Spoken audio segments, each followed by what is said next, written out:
चीन के चांगचू नामक प्रदेश में एक मठ था, जहाँ के मंत काफी ज्ञानी और कर्मठ थे। एक दिन उन्होंने अपने शिष्यों को बुलाकर मठ के लिए भगवान बुद्ध की मूर्ति बनवाने की इच्छा प्रकट की।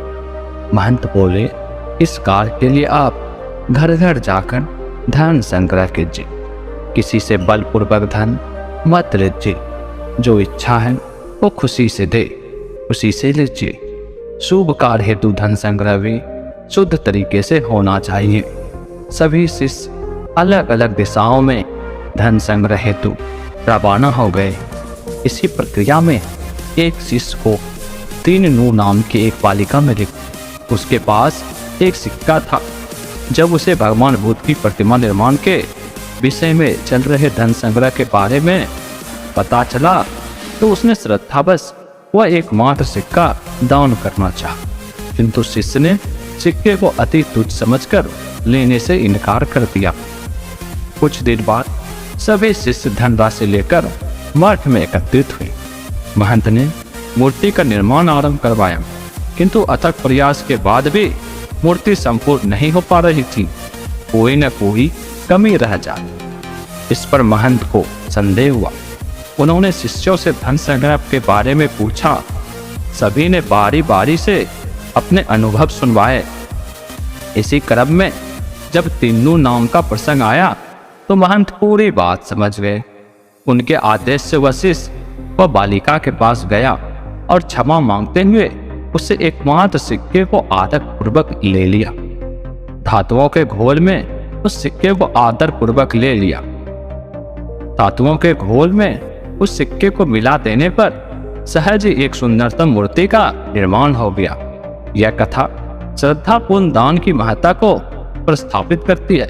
दान भले ही अल्प मात्रा में किया जाए, किंतु यदि वह संपूर्ण श्रद्धा भाव से किया गया तो जरूर सार्थक रूप में प्रतिफलित होती है और असीम पुण्यों का सृजन भी करता है। दोस्तों, एक और कहानी के माध्यम से मैं आपको कुछ बताना चाहता हूँ।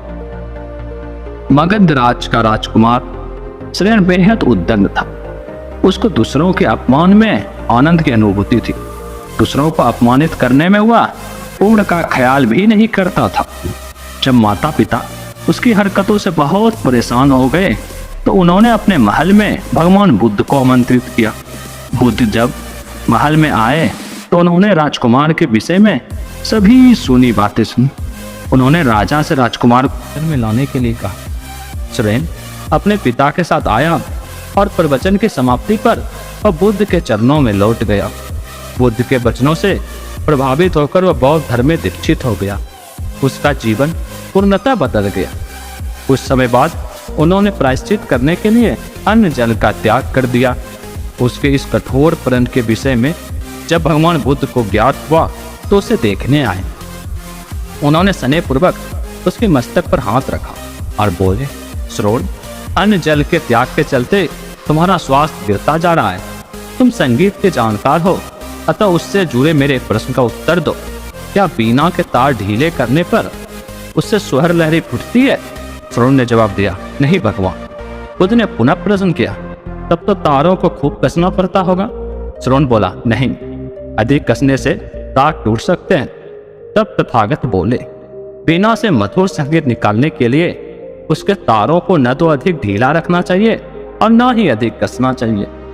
इसी प्रकार हमारा जीवन भी एक बीना की तरह है, जिसे भली भांति चलाने के लिए सभी वस्तुओं का पूर्ण त्याग उचित है।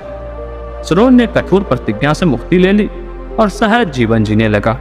यह कथा जीवन को नैसर्गिक तरीके से जीने पर बल देती है, जिससे उचित आवश्यकताओं को पूर्ति और अतिरिक्त इच्छाओं पर नियंत्रण संदेश शामिल है। यदि जीवन को आवश्यकता पूर्ति और संयम के संयोग से संचालित किया जाए तो परम शांति प्रदायक होता है। दोस्तों, कृपया वीडियो को लाइक करें और हमारे चैनल को सब्सक्राइब करें।